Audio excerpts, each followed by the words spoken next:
Istimewa siaran MHI, Selasa, 27 Disember. Dari semalam ku tunggu. Diary seorang lelaki, antara lagu hit mereka yang popular sehingga kini. Nostalgia seni bersama kumpulan Pretty Ugly. Apa cerita terbaru mereka? Pelbagai tragedi dan bencana berlaku sehingga ada nyawa yang terkorban. Akibatnya, mungkin ada mangsa yang mengalami gangguan emosi dan mental sehingga trauma.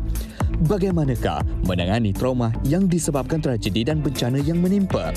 Ikuti perbincangannya sebentar lagi bersama Nas dan Anem di studio. Assalamualaikum dan selamat pagi. Itulah dia pengisian kita pada pagi ini, 27 Disember 2022. 5 hari lagi, Anim, sebelum kita menjangkau ke 2023. Adakah anda semua bersedia? Saya sememangnya tidak sama sekali. Awak tak bersedia lagi untuk menjelang tahun baru. Itulah dia, tiba-tiba. Sedia ataupun tidak, kita memang kena menjengah kepada tahun 2023 ini, insyaAllah. Pastinya kita harapkan yang terbaik. Seperti mana yang anda dapat saksikan tadi, kita akan kongsikan tentang Pretty Ugly. Yes, lama kan tak nampak mereka. Ahli-ahlinya. Kalau dulu gambarnya macam mana, sekarang macam mana. Tapi muzik mereka tetap sama. Psychedelic rock. Jadi kepada peminat-peminat rock dan genre sebegitu rupa, apa kata, teruskan bersama kita. Kita bersama dengan Pretty Ugly. Dan juga kita akan mendekati mangsa-mangsa yang telah mengalami trauma baru-baru ini dengan tragedi yang telah berlaku di Batang Kali dan juga tragedi banjir yang berlaku setiap tahun. Macam mana pula perspektif daripada mangsa-mangsa? Bila terdengar hujan tu, adakah tiba-tiba terasa takut dan sebagainya, kan? Okey, kita nak bercerita tentang bagaimana nak menguruskan keadaan trauma. Adakah mereka betul tanda-tanda yang dialami itu merupakan trauma ataupun sebaliknya, ataupun sebenarnya mereka dah rasakan kecelaruan keadaan stres dan sebagainya, PTSD yang kita panggil, pasca trauma. Bagaimana mereka menguruskan keadaan itu kerana ianya akan dijangka berulang lagi. Pada tahun hadapan mungkin kawasan itu akan dilanda banjir semula, ataupun mungkin keadaan baru-baru ini melibatkan ribuan 30 orang yang terkorban dan juga mungkin laluan itu juga menjadikan mereka trauma, kan? Siapa yang lalu di kawasan itu, siapa yang mengetahui tentang berita itu, bagaimana orang sekeliling kita ini membantu individu yang mungkin mengalami kecelaruan stres ataupun trauma yang dikatakan ini. Sistem sokongan ini sangat penting. Kita akan bawakan seorang doktor, pakar dan juga seorang mangsa yang akan berkongsi pengalaman sendiri, dan kepada anda semua yang mungkin terlibat dalam situasi ini, tak kiralah sama ada bencana banjir ataupun mungkin tanah runtuh, saudara mara anda yang mengalami ada tanda-tanda ataupun pengalaman yang nak dikongsikan bersama dengan kami, boleh saja titipkan di Facebook MHI TV3. Di ruangan komen tu sila kongsikan banyak-banyak supaya respon tu insya-Allah kita akan naikkan, kita akan raikan sepanjang perbincangan kita nanti. Ini dia talian juga akan dibuka insya-Allah 0377261603. Kalau sempat nanti kita berbicara bersama dengan anda juga. Kita berbicara, dan kalau anda dapat utarakan apa kegusaran anda, pakar kita pun ada di sini, ya. Baiklah, kita terus kepada cerita pasal banjir di Petik. Amaran kita pada hari ini, alhamdulillah, kalau kita lihat di Semenanjung, Kuala Lumpur semuanya sunny and bright. Begitu juga di Kuching, di Sarawak dan juga Sabah, semuanya nampaknya alhamdulillah. Di Labuan ada hujan sikit di pagi hari. Mereka yang sedang menonton dari Labuan, betulkah hujan ataupun tidak? Dan kita lihat amaran hujan lebat berterusan kita, alhamdulillah semakin kurang. Kita tak nampak merah, kita tak nampak oranye, kita nampak kuning saja. Di kawasan yang perlu anda waspada iaitu di Sabah, pedalaman Sipitang, Kuala Penyu dan juga Beaufort, dan juga pantai barat, Sandakan, Lupit, Kinabatangan, Beluran dan Sandakan, juga Kudat, wilayah Persekutuan Labuan. Okey, ini antara kawasan yang perlu kita waspada. Tidak bermakna kawasan-kawasan lain tidak perlu anda beri perhatian. Apa sekalipun cuaca yang anda ketahui mungkin hujan tak berapa lebat dan sebagainya, jangan cuba untuk ambil risikolah. Kita harapkan yang terbaik perjalanannya, insya-Allah. Untuk apa yang tular, hari ini kita ambil daripada BH Online. Remaja hilang selepas keluar dari inap desa. Jadi polis telah mengesahkan kehilangan remaja perempuan dari Taman Salak Maju di sini yang telah ditularkan melalui aplikasi WhatsApp. Jadi kepada rakyat Malaysia di luar sana yang telah menerima titipan ini, masih belum dijumpai. Cuma saya sangat setuju apabila ada wajah yang terus dipamerkan supaya kita sama-sama dapat cakna kan dengan siapa yang kita nampak sekeliling dan sebagainya. Sebab kalau mungkin sebelum ini masih lagi ditutup wajah sebab mungkin tidak dapat kebenaran dan sebagainya daripada pihak keluarga. Tapi alhamdulillah kita sama-sama untuk membantu remaja yang hilang hilang ni, walaupun komen agak mengundang pelbagai reaksi daripada netizen, tapi apa pun kita harapkan agar usaha untuk mencari remaja yang hilang ini dapat diteruskan oleh pihak berkuasa dengan baik sekali. InsyaAllah kita bersangka baik ya. Kita bersangka baik. Jadi kita tutup seketika dan kita kembali kepada topik kita, muzika nostalgia. Muzika nostalgia. Jadi kita saksikan bingkisan ini, Pretty Ugly, kehebatan mereka pada tahun 2000 suatu masa dahulu. Yep, roll it.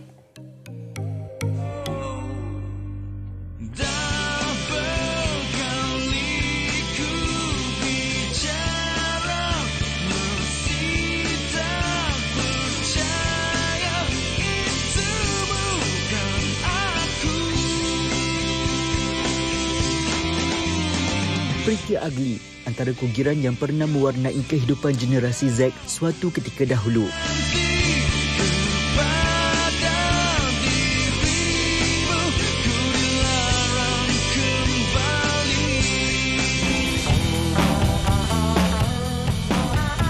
Pada asalnya, kugiran ini dinamakan Seven dan dianggotai oleh 4 ahli, iaitu Nervous sebagai vokalis, Ned sebagai pemain drum, G sebagai pemain gitar dan Ashraf pemain gitar bass. Hari jadi mati balik CD bagasi hani demi lokasi. Kumpulan bergenre psychedelic rock yang ditubuhkan pada tahun 1997 ini membawa suatu keunikan dalam industri muzik tanah air. Cuci lori, roti lari dari tadi pagi dini hari. Karya terkenal mereka dari seorang lelaki daripada album Rockaholic, antara lagu yang dimainkan di stesen radio tempatan dan mendapat sambutan hangat daripada peminat sehingga kini. Benar di kau ku cinta, setiap detikku puja. Kau sering perhatiku sambil belai rambutmu. Lagu itu juga menjadi lagu cinta simbolik hangat buat jejaka pada tahun 2006 serta mara ke anugerah juara lagu ke-21. Sudi setiap hari.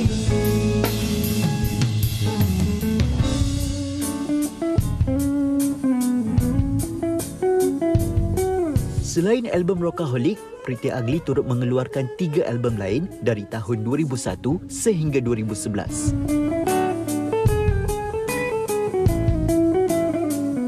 Kini setelah sedekad lamanya, kumpulan terkenal ini melancarkan album baru yang berjudul Pretty Ugly 21 pada awal tahun ini. Kembalikan filmmu yang dulu. Album kelima ini adalah rakaman semula lagu-lagu terbaik mereka. Tahun itu ku lakukan segala arahanmu.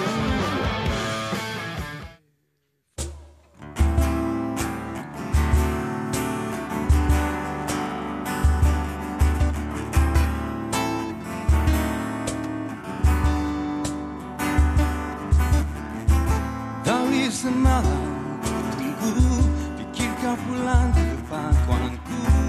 Ku dengarkan lagu cinta, pilihan terbaik kita. Ku mainkan CD berulang, lupakan segala ucapan perpisahan yang kau pinta. Benar di kau ku cinta, setiap detikku puja. Kau sering berhatiku sambil belai rambutmu. Tak ingin aku lupa kenangan yang tercipta. Berikan aku diriku di setia. Terjaga dari tidurku, terima panggilan dari jauh. Katakan saja kau rindu, setahun hilang arah. Tempahkan tiket sehalaman ini, kita kan bertemu. Tunggu di bawah lampu. Benar di kau ku cinta, setiap detikku puja. Kau sering berhatiku sambil belai rambutmu. Tak ingin aku lupa kenangan yang tercipta. Berikan aku diriku di setia.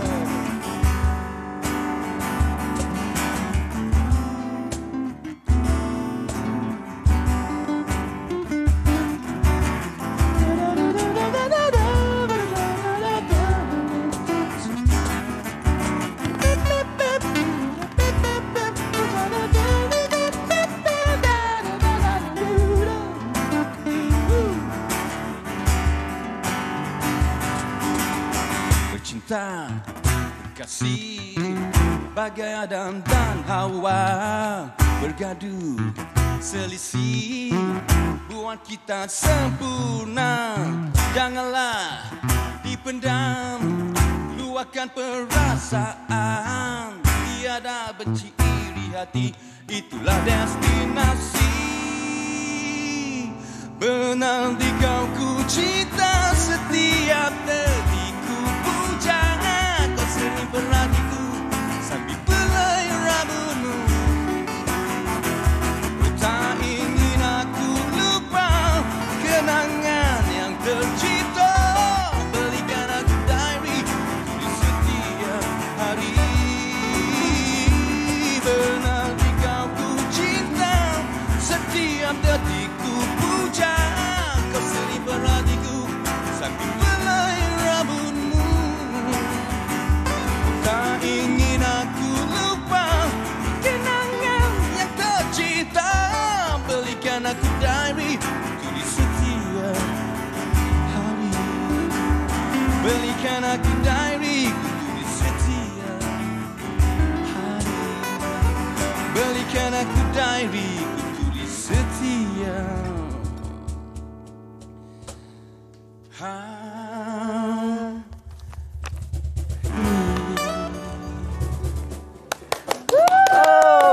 Merdu dan nyaman suasana Pretty di set Ugly. MHI. Oh, terbaik. Awak sana, saya sini. Boleh. Oh, awak nak ambil yang handsome-handsome ni. Saya dapat yang Saya tak macam cakap. sini. Okey. Oi, yang tu kat boleh tak? Okey, saya tahu ini adalah bro-bro yang macam bertemu kembali, generasi yang sama. Saya pasti, betul tak, Nas? Janganlah kasih malu kita macam gini. Allah. Tua Dah tua awak. Siapa apa bezanya kita? Tapi suara masih tetap menyengat. Abang Neves dengan Abang J.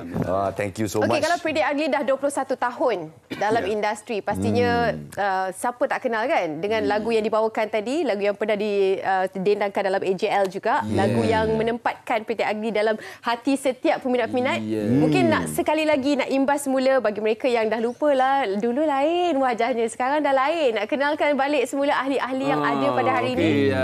Saya pasal nervous Pretty Ugly, dan juga kita ada J. Betul. Ni yang asal. Kita kan. Kita ada hari ini, kita ada Jun sebagai drama kaki pukul lah. Kita bertiga hari ini, dan yang lain tu ada tidak dapat hadir hari ini, basis kan jual. Jadi dia bekerja, bekerja. Okey, itu dia. Janji J dengan Neves masih ada, mereka lah tunggak Pretty Ugly. Tapi kita nak tengok perubahan atau peredaran masa dari tahun 2000 masih memperjuangkan genre acid rock ataupun psychedelic rock ni kan. Memang sebati dengan jiwa, memang takkan berubah sampai bila-bila untuk peminat. Silakan. Kita memang sebenarnya susah sebab kita nak maintain kan the psychedelic rock, modern psychedelic rock kan, dan sebab perubahan zaman ni kan. Kita terpaksa kita pelbagai juga genre kita cuba nak blendkan dengan situasi muzik zaman tu. Jadi bila kita buat eksperimen, sebenarnya saya dapat dia punya kesimpulannya lah kita maintain dengan apa benda kita buat dulu. Betul. Itu je sebab kita try juga nak blend dengan itu, kita buat dengan zaman waktu tu. Contohnya kita keluar dengan satu lagu nombor 1 kita nak dengan Ultimate lah. Jadi kita nak try blend dengan muzik moden, muzik pada waktu tu kan. Jadi kita dengar-dengar, kita buat eksperimen macam okey, tak apalah kot. Macam mana pun kita kena perjuangkan apa benda kita punya konsep yang sebenar. Betul, saya setuju. Sebab kita tak nak ada yang lain lagi, tapi kita nak kekalkan siapa Pretty Ugly sebenarnya kan. Mungkin ada peminat-peminat di luar sana yang dah hargakan genre psychedelic rock ni lagi. Kan? Cuma sekarang ni pembikinan lagu mungkin lebih mencabar dengan keadaannya. Sekarang ni platform digital sahaja yang digunakan kan. Dulu showcase demi showcase. Betul tak? Kalau tak ada live ni, dia rasa macam band kalau tak pergi live memang tak sah. Dia mesti kena ada live kan. Sekarang ni semuanya platform digital. Mungkin mencabar juga untuk kalian. Dapat macam mana? Dia sebenarnya dia lebih, rasanya dia lebih senang sebab siapa-siapa pun boleh boleh berkarya kan sekarang ni sebab dia ada platform yang banyak. Kalau dulu kita kalau nak promote kita kena go ground, kita kena pergi mall-mall kan. Lepas tu kita kena buat showcase sendiri macam tu semua. Tapi sekarang ni dia senang, selain daripada media macam TV, radio, kita ada platform lain, social media kan. Pelbagai social media lah yang kita tahu. YouTube pun kita boleh pakai kan, Spotify lah, apa benda lagi tu, Tidal lah, segala benda lah. Betul. Lebih senang kan. Kalau siapa Cuma kena rajin je lah. Nak tak nak itu je. Dan kena buat cover lagu selalu kan sekarang ni kan? Betul lah. Ada Cover lain. satu, tapi sebab ada banyak pelantar juga, jadi kita nak gunakan sebaik mungkin lah. Tapi masa waktu pandemik tu, itu paling menyerlah. Betul. Jadi untuk saya terdengar satu lagu sewaktu pandemik yang saya memang tertambat hati lah. Memang tertambat hati. Muzik video dia pun comel-comel. Lagu apa tu? Dia Lagu apa tu? Dirimu tetap ku cinta walaupun walaupun COVID melanda. Ya, Kan? betul. Jadi untuk Jay sebagai seorang pemuzik lah kan, apakah yang paling mencabar pada waktu tu? Pada waktu COVID melanda, nak hasilkan lagu juga kan. Takkan nak cantik je, rambut panjang je, kena cakap sikit. Macam-macam lah masa tu kita, ialah dari segi job tu memang tak boleh cakap apalah kan. Kita semua kerja kat rumah kan. Dia yang bagus dia satu lagi ada baik dia kontra dia lah. Yang baik dia kontra dia kita dapat dengan family, dengan anak semua. So kita ajar dia orang macam mana bila keadaan macam ni kan, apa boleh buat. Dan untuk diri kita sendiri kan, untuk seorang suami, seorang ayah. Dalam kan. jiwa rocker ada taman kat dalam ni. Dia Alhamdulillah. mengajar kita lah. Betul. Dia reflect terhadap diri kita juga sebenarnya kan. Okey, kalian baru keluarkan album. Congratulations. Well dalam done. waktu macam mana sekalipun, album tu tak keluar, lagu baru tu tak keluar, kalian tetap form a team yang solid untuk ada showcase lagi. Betul? Okey, mungkin nak share kepada mereka di luar sana. Dan kepada anda mungkin nak hubungi hari ini 0377261603 boleh berbicara dengan Nervous ataupun J yang ada di sini. Bagaimana dengan showcase yang katanya juga akan diadakan pada tahun hadapan? Kita dah nampak ada pengumuman di situ. Kita akan buat satu untuk meraihkan anniversary kita yang ke-21 tahun ni. Walaupun kita dah lama, dah lebih 21 tahun, tapi kita berada di industri muzik. Kita bukan cerita kita start berkarya start dari industri muzik sampai sekarang kita dah berumur 21 tahun. Dan kita akan hadiahkan kepada peminat. Kita akan persembahkan 21 lagu sempena 21 tahun anniversary di The Paddock, Kelana Jaya. 21. Okey, masih okey lagi. Okey lagi ya. 25 Februari start dalam pukul 8. Pukul 8 di mana Yang paling menarik dia, tiket semua freestanding. Apa barang nak tengok konser duduk kan. Bersila boleh, bersila boleh, tapi itu ayam power Ini tu. pretty ugly lah, come on. Takkan nak tengok konser duduk. Semua freestanding, ada pelbagai harga, early bird ada lain kan. Walk-in pun boleh. Tapi lagu-lagu pula macam mana? Lagu-lagu lama dengan lagu-lagu baru, apakah ekspektasi untuk penonton? Kita akan kita akan the direction tu kita akan buat something yang orang cakap tu betul-betul nostalgia. Kita akan flashback gitu semula. Ada segmen yang untuk akustik, ada segmen yang untuk lagu-lagu yang heavy, ada segmen yang balada, ballad macam tu. Kita akan persembahkan. So macam perjalanan buat audience begitu ya. It's a journey kan ke 20 tahun tu. Dan nak cerita ni tiket dia murah je. Jangan risau, dia early bird sekarang ni masih open lagi RM90 dan juga yang paling mahal RM110 je. Tapi kita ada meet and greet juga. Meet and greet kita ada. Kita buka hanya untuk 30 orang je. Saya tak sure ada lagi ke tak ada ni. Eksklusif. Dia harga RM190 dan kita akan bagi dengan free makan F&B semua. Ni satu lagi yang eksklusif ni, kita ada seorang pemanggil peminat anda, namanya Cik Mawar. Cik Mawar yang mekar di pagi hari. Assalamualaikum, selamat pagi. Dah beli belum tiket? Halo, Cik Mawar. Berduri ni kot, bukan? Singapura, bukan? Tak tahulah, tapi dia nervous sangat sampai dia turun ke sini. Dengar, alhamdulillah. Selamat pagi ya. Selamat pagi. Cik Mawar dah beli tiket belum? Selamat kembali semula ya kumpulan Pretty Ugly. Thank you very much. Terbaik. Ada lagu baru ke? Lagu baru ni kejap lagi nanti kan kita akan persembahkan nanti kan. Ya, okeylah ya. Selamat maju jaya dalam bidang yang anda cuburi. Terima kasih TV3. Amin. Amin. Terima kasih Cik Mawar Amira. Dia sebenarnya dia nak datang konsert tu, tapi dia malu-malu nak cakap kot. Dia nak surprise dengan kita nanti. Surprise. Saya lah Cik Mawar. Saya lah Cik Mawar tu. Okey, tahniah dan kita harapkan yang terbaik untuk showcase nanti album terbaru ataupun mungkin muzik-muzik yang kalian akan ketengahkan selepas ini. Good luck, all the best. Instagram aktif? Masih mungkin aktif nak lagi, sharekan? boleh follow kalau Pretty Ugly Band. Untuk Pretty Ugly Band dan juga sama juga Facebook. Nama dia Instagram juga sama. TikTok belum ada lagi. Saya ada TikTok. Oh, ada? Saya ada TikTok. Saya teringin nak tengok kumpulan Pretty Ugly menari bersama-sama. Tak ada menari macam tu. Okey, kalau saya juga TikTok, Facebook dan juga Instagram Nervous Kugat atau Nervous Pretty Ugly dan juga J. Saya FB dengan IG J Kugat. Kita ada Jun kita. Jun apa Jun Jun_Cermai. Jun _Cermai. Kali dia cakap. Bopi mana? Pokok Bopi lah. Okey, baik, kita beri seketika tanya kepada Pretty Ugly sekali lagi. 21, nantikan showcase-nya ya. Nanti hujung nanti kita akan dengarkan lagu baru daripada mereka. Sementara itu kita berehat seketika dan selepas ini sesuatu yang lebih serius menanti kita ya Nim. Okey, seketika nanti hanya di MHI.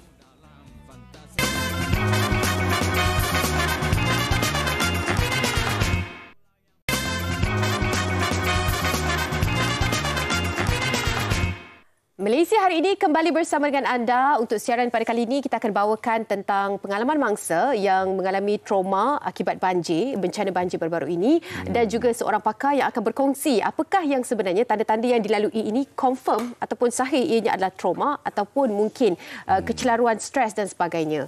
Pastinya ini satu topik yang agak penting untuk kalian tahu kerana kita berada di musim itu, betul tak? Tepat sekali. Okey, jadi sebagai permulaan Nas, mungkin kita nak kongsikan tentang topik dan juga pengalaman mangsa yang akan kita perbualkan pada hari ini. Jom sama-sama. Kita saksikan berita ini. Baru-baru ini, dua kejadian bencana alam yang berlaku telah mendapat perhatian seluruh rakyat Malaysia. Peristiwa yang terjadi memusnahkan harta benda mengakibatkan kecederaan sehingga ada nyawa yang terkorban. Pada 16 Disember lalu, kejadian tanah runtuh di Batang Kali Selangor melibatkan 92 mangsa dan mengorbankan 31 nyawa. Manakala beberapa orang mengalami kecederaan dan berjaya diselamatkan. Antaranya ialah Kung Tang, pekerja warga asal di Fathers Organic Farm yang sempat menyelamatkan diri. Pukul 2 yang lihat tanah sudah jatuh. Satu kali jatuh, room kena, kiang kena, kalau sudah bangun. Tengok air tanah sudah mari, semua orang panggil, 13 orang. Semua panggil, pergi naik. 2 mit kan, ni macam kalau kuat sudah mari. Ni macam kalau rumput semua kena, semua pun habis. Saya orang sini, camping orang lain. Camping online. Waktu pukul 2 tu, you buat apa? Tak ada tidur mah. Tidur. Tidur jam. Tengok air sudah mari.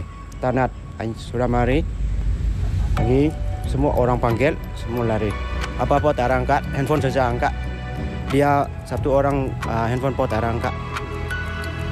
Bencana itu disifatkan antara kejadian tanah runtuh terburuk di Malaysia. Selain itu, banjir besar yang melanda beberapa buah negeri turut merekodkan sehingga lebih 70,000 mangsa di beberapa buah negeri yang terlibat.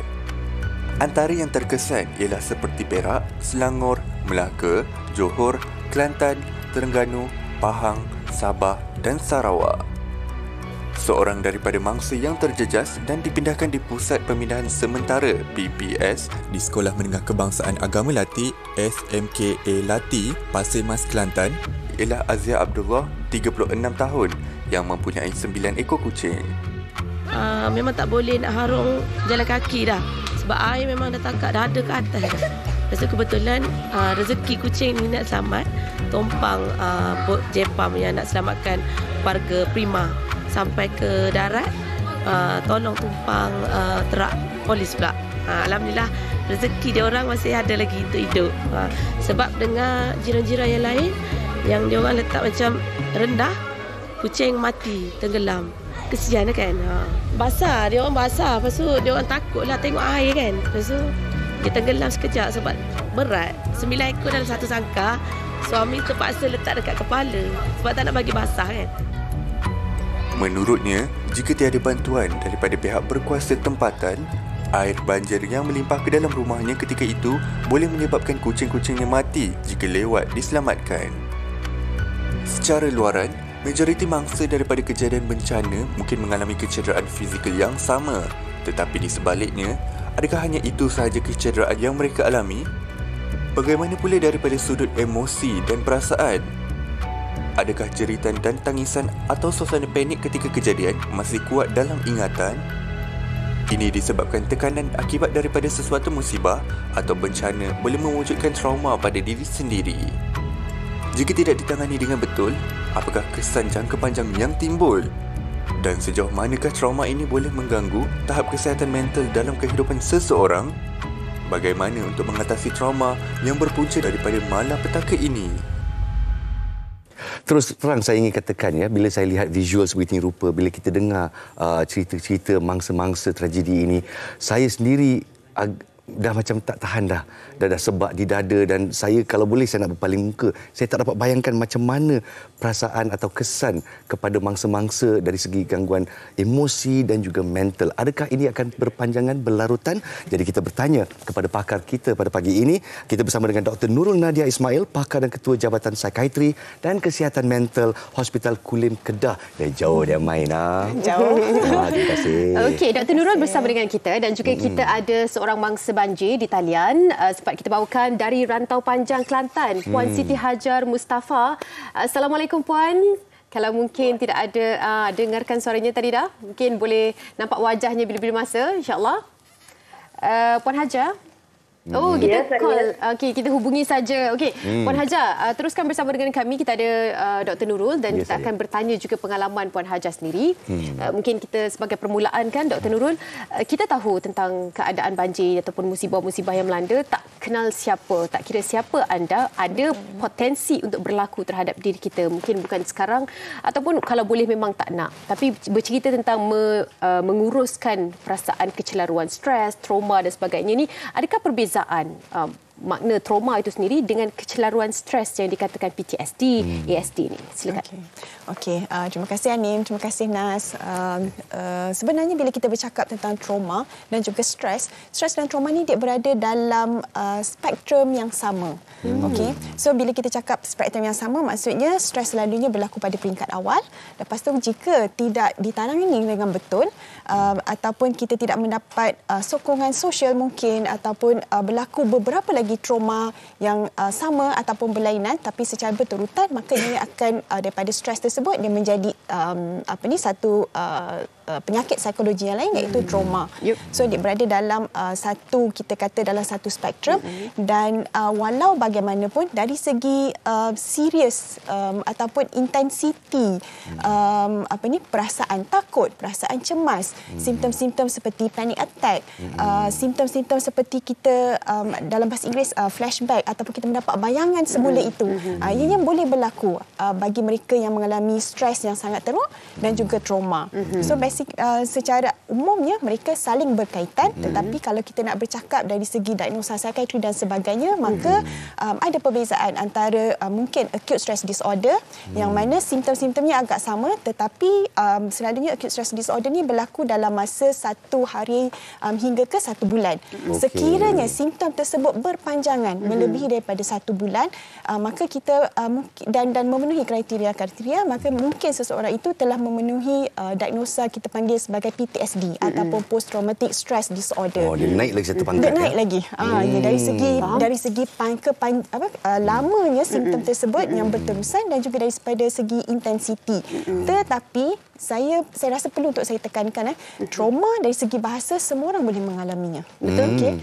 Okey, dari segi kematian kucing kan, kematian ternakan yang kita tengok di berita yang kambing dan sebagainya, kadang-kadang itu tengok trauma. Individu lain punya cerita pun dia boleh bagi trauma. Definitely, betul, sangat betul.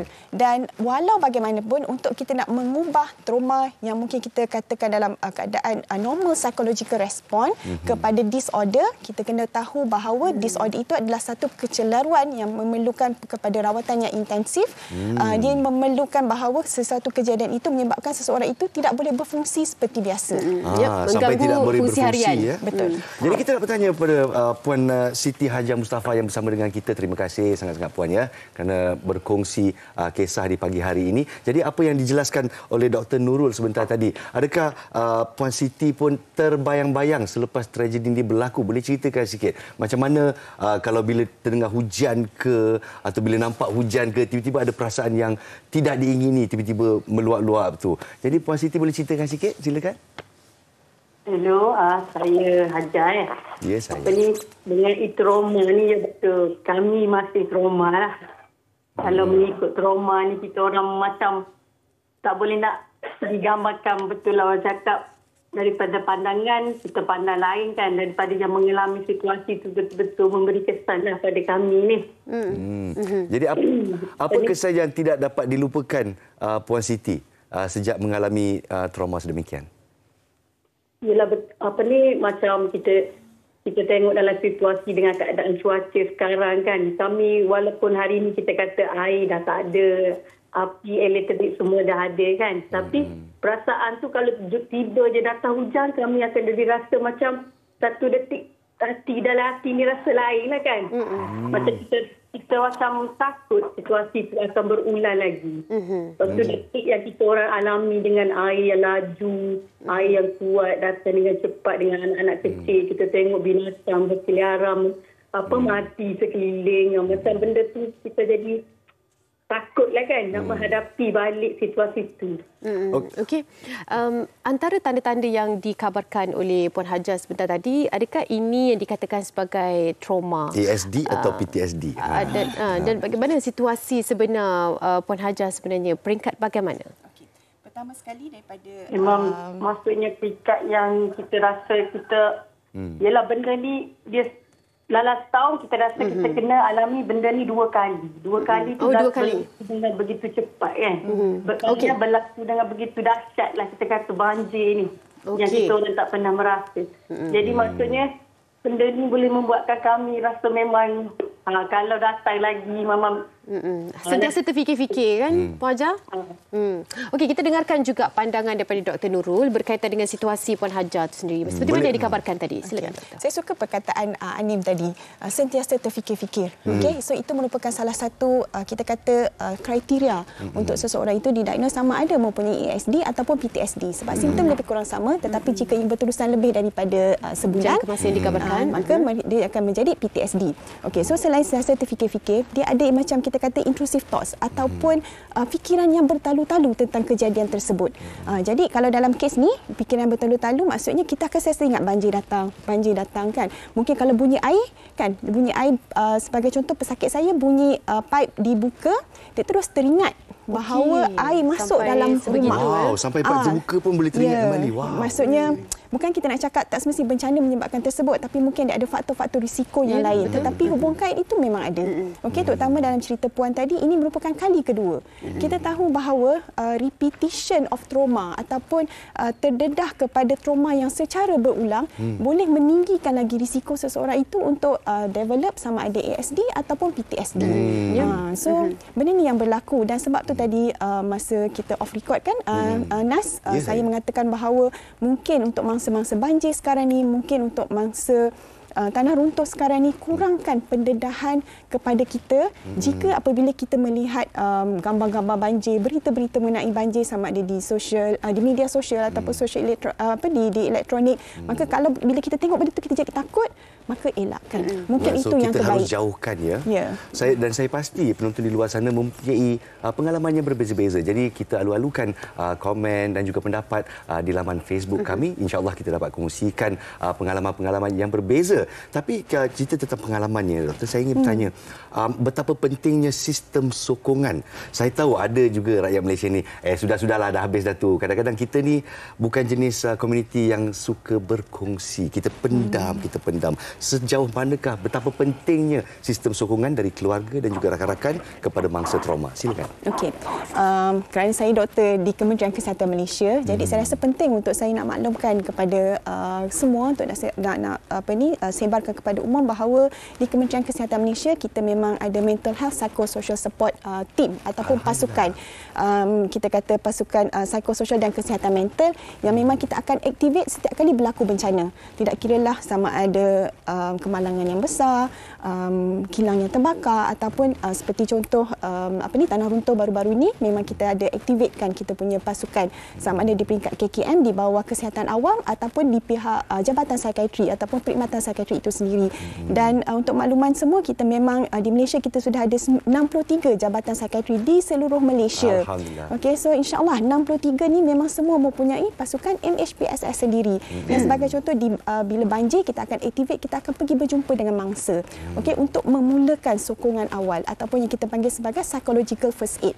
Memberi bantuan emosi di peringkat awal. Walau bagaimanapun, okey, berbeza dengan mungkin kita kata penyakit-penyakit psychiatry yang lain, bila kita bercakap ataupun kita ingin membantu orang, sahabat, ahli keluarga dan sebagainya yang terlibat dalam bencana ataupun trauma, the first kita kata peraturan yang pertama ialah jangan paksa mereka bercerita. Betul. Jangan paksa. Betul. Macam macam mana banjir? Macam mana banjir? Pukul berapa masuk? Kenapa korang tak lari? Kenapa korang tak selamatkan dokumen awal-awal? Lagi jam kepala Allahu Akbar kan. Stop kan. Kalau diorang kata macam boleh tak saya tak nak cerita lagi?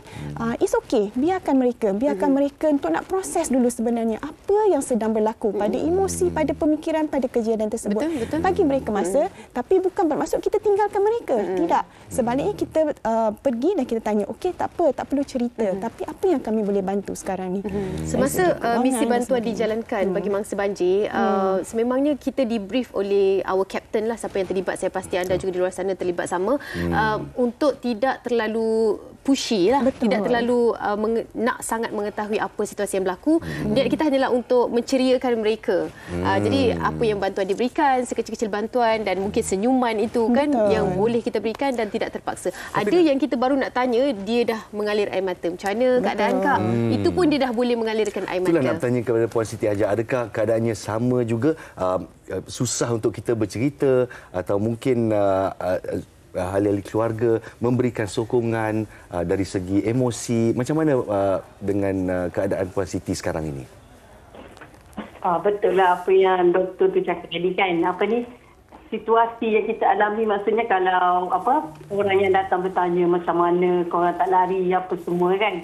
Benda tu kita di luar kawal lah. Kita macam kita akan terfikir, kita akan rasa sedih balik lah. Kita akan mengingatkan balik detik-detik tu. Betul lah, bantuan yang datang ni, walaupun diorang tak datang dengan bantuan, dengan barang, diorang datang bertanya khabar pun cukup dah bagi kami yang mengalami situasi. Ada juga yang bila orang bertanya tu, mereka memang nak tolong tapi diorang tak tahu macam mana nak tolong. Jadi, ceritalah, kau jangan pendamkan dalam hati, kau keluarkan aja. Jadi, ada tak orang yang berperangai sedemikian, dan apakah perasaan Puan Siti? Maksudnya dia orang datang bertanya khabar dengan keadaan yang cerita, untuk kita bercerita kan. Memang kita boleh bercerita tapi separuh je lah kita boleh. Sebab kita, hati kita waktu ni memang kita rasa agak tak sesuai untuk kita bercerita lagi. Sebab kita tak mampu nak bercerita lagi dengan keadaan yang kita alami. Kita tengok jiran-jiran kita, keadaan rumah kita kan. Binatang-binatang meninggal apa semua. Jadi perasaan nak bercerita tu pun kadang-kadang terbatas. Memanglah kita rasa tak perlu pendam kan. Tapi benda tu kita tak boleh, kita rasa kalau boleh tak nak ingat balik lah benda tu berlaku. Okey, Puan Hajar, mungkinlah tadi Puan Hajar dia katakan trauma dengarkan bunyi hujan pun dah rasa macam apa yang akan berlaku kan. Nak fikir anak-anak, fikir haiwan peliharaan semua. Apa yang dilakukan kalau keadaan itu memberi ketakutan kepada Puan Siti Hajar sendiri? Apa yang selalunya dilakukan untuk mungkin mengurangkan ketakutan itu, meredakan keadaan dan sebagainya? Mungkin Puan Hajar nak kongsikan juga bersama dengan kami. Yelah, waktunya selepas hujan, selepas banjir dan pergi air semua ni, waktunya kita orang tengah tidur, tiba-tiba hujan dengan lebat kan. Macam kita automatik, kita akan terbangun, kita akan tersedak, air naik lagi ke? Maksudnya keadaan tu buatkan kami. Tapi dengan keadaan ni, dengan sokongan dari orang sekeliling pun kita rasa nak atasi masalah tu, insya-Allah lah kita reda lah kan. Ini kan sebahagian daripada ujian kita juga kan. Kita tak boleh satu patu ada stres apa semua kan. Kita kena terima lah sebab itu je lah cara yang kami sekarang ni. Puan Siti Hajar ada sebut satu perkataan di sana. Terima kasih Puan Siti ya. Puan Siti menyebut perkataan reda. Dah sama dengan saya. Itulah dia. Jadi bila kita fokus kepada reda ini, adakah ia akan membantu memulihkan keadaan dari segi trauma? Okey, pertama sekali kita kena faham apa maksud reda. Okey. Reda bukan bermaksud kita tak boleh sedih atas kehilangan. Reda bukan bermaksud kita tak boleh tertanya kenapa perkara ini berlaku. Tetapi reda bermaksud kita mengiktiraf perasaan sedih, perasaan takut, trauma dan sebagainya. Tapi pada masa yang sama kita tahu ini adalah ketentuan Tuhan. Insya-Allah Tuhan akan menggantikan sesuatu yang lebih baik. Dan inilah yang kita panggil sebagai psycho-spiritual approach ataupun ataupun pendekatan psikospiritual dalam kita menangani trauma ataupun kejadian-kejadian yang memberi tekanan emosi dan sebagainya. Terima kasih. Okey. Kita ada soalan lah daripada Encik Rozaiman kita. Silakan dari Pulau Pinang orangnya. Assalamualaikum. Waalaikumsalam. Sila ajukan soalan kepada doktor, silakan. Okey, doktor, saya cuma nak tanya satu perkara lah berkenaan dengan berapa lama tempoh masa seseorang tu untuk pulih daripada trauma dia apabila dia menghadapi trauma tu, terutama masa banjir ni lah, dengan tekanan yang hebat dan sebagainya. Okey, terima kasih Encik Rozaiman di atas soalan. Jauh dari Pulau Pinang soalannya. Berapa lama tempoh masa yang diberikan oleh seorang individu tu? Dia tak ada jawapan yang spesifik, betul. Sebab yang bergantung kepada individu tersebut serta suasana dan juga sokongan sosial yang seseorang manusia itu dapat semasa kejadian trauma itu berlaku. Walau bagaimanapun secara kita kata generalnya, kalau kejadian seperti banjir, mungkin ia bergantung kepada sejauh mana kita kehilangan harta benda, adakah ia menyebabkan sehingga ancaman kepada nyawa dan keselamatan. Bagaimanakah mereka boleh bangkit semula selepas daripada kejadian banjir, dan apakah bantuan-bantuan sokongan sosial, emosi dan sebagainya yang diperolehi oleh mangsa. So kalaulah kita mempunyai banyak faktor-faktor, kita kata faktor-faktor pelindung ini, mungkin simptom-simptom trauma itu hilang secara perlahan-lahan. Mungkin hilang secara perlahan dalam masa sebulan. Sebab itu kita akan mengatakan bahawa mungkin dia mengalami acute stress disorder ataupun dia mengalami acute stress reaction. Maksudnya adalah satu reaksi kepada kejadian yang melanda. Walau bagaimanapun jika dalam masa sebulan simptom menjadi bertambah teruk, walaupun macam tadi Puan Siti kata banjir dah reda, elektrik dah ada kan, tapi melarat. Mungkin kena mendapatkan nasihat daripada pakar, kena mendapatkan rujukan secara cepat, jangan bertangguh-tangguh supaya mereka mendapat rawatan yang awal. Alhamdulillah. Terima kasih doktor. Hari ini banyak yang dikongsikan, begitu juga kepada mereka yang berkongsi pengalaman, dan juga Puan Siti Hajar Mustafa selaku mangsa yang dah 2 kali dilanda bencana ini. Kita harapkan terus kuat. Itu sahaja sokongan yang kita mampu berikan, dan sebenarnya dalam masa yang sama Puan Siti Hajar reflect semula kekuatan itu kepada kami, dan supaya kami terus lagi memberi sokongan kepada mereka yang terlibat. InsyaAllah. Puan Siti Hajar, terima kasih banyak-banyak. Harapkan yang terbaik. Dr. Nurul Nadia Ismail, pakar dan juga Ketua Jabatan Psikiatri dan Kesihatan Mental Hospital Kulim Kedah. Balik Kedah lepas ni? InsyaAllah. Semoga perjalanannya dipermudahkan. Amin. InsyaAllah. Okey, dan kepada penonton kita di luar sana, baik mangsa maupun seorang yang orang kata rakyat yang biasa saja, kita berlapang dada bila kita jumpa mangsa-mangsa sebiar rupa. Kita beri mereka ruang untuk recover dari segi mental dan juga emosi. Baik, kita berehat seketika, dan selepas ini Family Time, Family Duo di MHI. Okey, seketika nanti.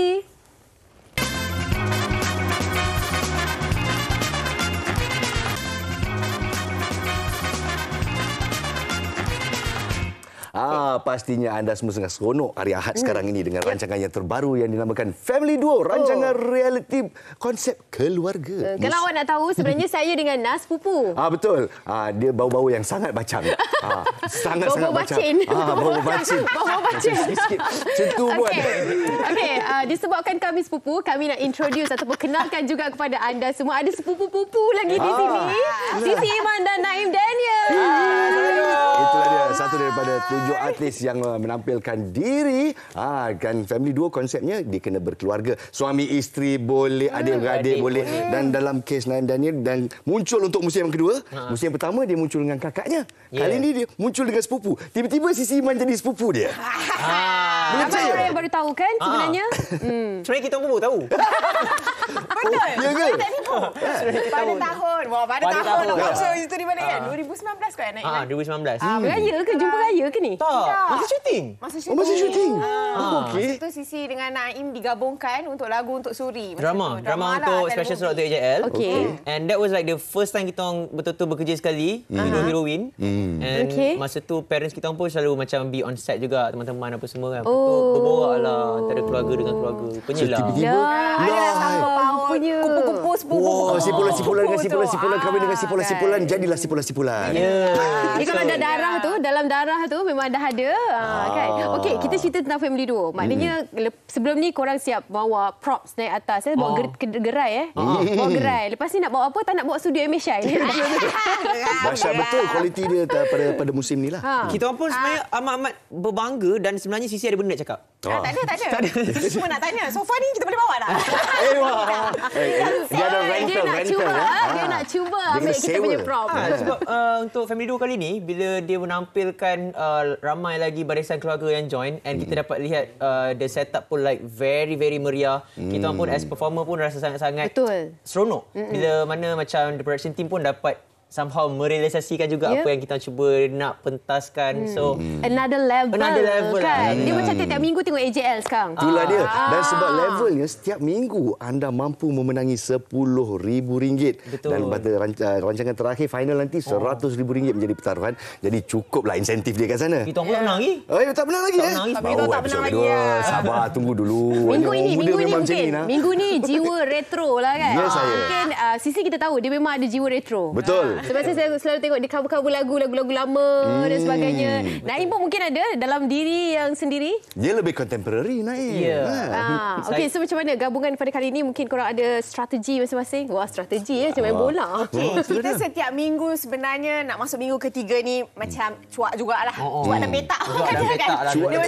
Dia macam mana nak kata, sebab bila kita memang ada plan, maksudnya idea macam okey konsep minggu ni kita nak macam ini, nak macam ni. Tapi bila dah minggu kedua ni, alah, yang ni kita nak buat. Orang dah buat. Maksudnya peserta lain dah buat. You know, things like that. So macam bila minggu ni sebenarnya retro kita, pada ketika yang kita tahu minggu retro tu memang kita tak tahu pun lagu apa kita nak bawa. Sebelum masuk set ni, kat luar tadi kita bawa plan ni. Bawa plan. Apa nak buat hari Ahad ni. Itulah dia. Inilah dia insan seni nak buat macam mana kan. Tapi saya nak kongsi sesuatu dengan para penonton hari ini. Anim pun mungkin tak tahu ya. Yang kita sepupu, kita dah tahu tadi. Oh ya. Itu tahu. Ini lagi satu news lah. Sisi Iman ni sebenarnya, Sisi Iman ni sebenarnya dia orang yang pandai tahu. Saya suka bila kita jumpa artis atau penyanyi yang orang kata berkaliber berwibawa dari segi minda. Different level. Sebenarnya dinobatkan sebagai pendidik muzik. Training dekat IPG, Institut Perguruan Khas. Ilmu khas muzik. Rupanya memanglah ada backing dari dulu ya. Kenapa daripada nak jadi guru, jadi penyanyi pula tiba-tiba? Adakah anda gila glamour begitu? Apa cerita ni? Soalan di mana Tak saja nak tekan ni. Sebab saya nak tahu dari segi artis kan pentingnya pendidikan. Betul. Itu macam even Naim pun sendiri ada dia punya kelayakan juga. Betul. Kan. Rasa macam didik TV pula sekarang. No, mesti naikkan semangat. Itu membantu. Sebab katakan macam bila performance planning dan apa ni, kita memang perlu ada bakat. Tapi macam ni kita nak organisekan benda tu, yang itu yang education tu penting. Naim ni playful tak? Dia playful tak? Dia playful, tapi Naim ni Sisi boleh macam nak cakap boleh kategorikan dia sebagai seorang genius. Genius. Senang nampak idea. Apa contoh? Bagi contoh, belanja sikit. Orang genius ni selalu kau menipu kak. Sumpah I tahu. Begitu. Aduh. Sengih-sengih. Kena pertahankan diri. Naim kena pertahankan diri di sini. Sebagai lelaki yang budiman, manners maketh man. Jadi kita beri laluan kepada tak ada penipu tu untuk menipukan saya. Okey. Nak mengajuk. Ini bukannya rancangan keluarga Ini bukan rancangan keluarga. Aku pun dah perlu-perlu kat sini. Bantal. Dah sama dah ni bantal dekat dia. Mungkin harapan anda semua untuk family duo. Takkan setakat nak menang duit saja kan. Ni dah baru jumpa dengan tapi duit memanglah kan. Duit tu. Betul. Kita nak pergi mana Naim kalau kita menang? Okey, apa harapan kalian? Kita orang untuk sebenarnya kita ada plan. Kalau menang, kita nak pergi Japan. Wah, itu je. Itu je. Ingat nak keluarkan album baru, tiba-tiba sepupu-sepupu United Power. Sisi dah nak keluarkan album baru lepas ni. Dia rakamkan albumnya di Abbey Road. Yes. Okey, kita tahu cerita tu. The Beatles. Well done. Betul. Tahniah. Fly Higher, Naim dan juga Sisi, insya-Allah lepas ni mana tahu ada lagu kalian berdua kan menjadi pula collaboration pada kali ini daripada family duo. All the best dan semua ke 7 7 pairing. Mana habis? Semangat je lagi soalan Minta maaf. Inilah jadi bila pelakon dah jadi pengacara dan jadi penyanyi. Inilah semua dia nak buat sekali. Kita dah sampai tak kerja dah. Jadi kepada anda semua di luar sana, tonton ni setiap hari Ahad Family Duo. Jadi ujung minggu ni adalah retro special. Retro special. Saksikan dan sokonglah mereka. Terima kasih Naim. Thank you Sisi. Kita doakan yang terbaik untuk anda. Hidup MHI.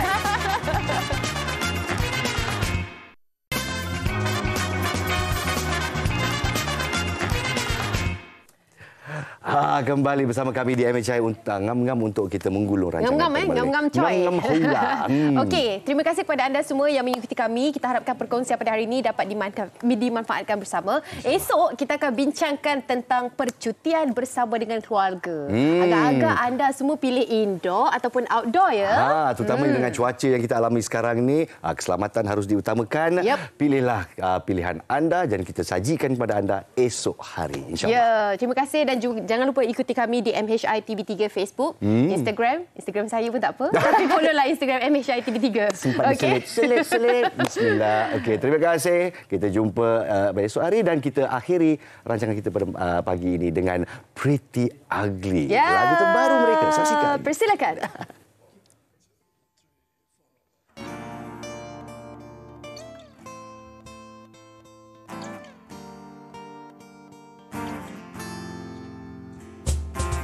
Satu dunia tahu kita bercinta, namun kini semua dah berubah. Kau tak ingin ke sana ke sini, walaupun PKP sering berganti. Aku menangis, aku bersedih.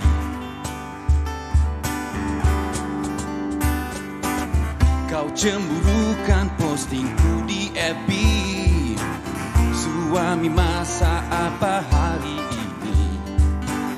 Duduk di rumah hanya tunggu abang pulangkan berita duit nak keluar. Aku menangis, aku bersedih. EPF tak lulus, mana pergi itu dulu.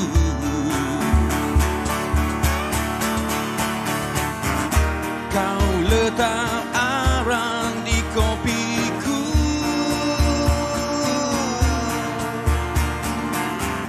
pahitnya apapun tak tahu.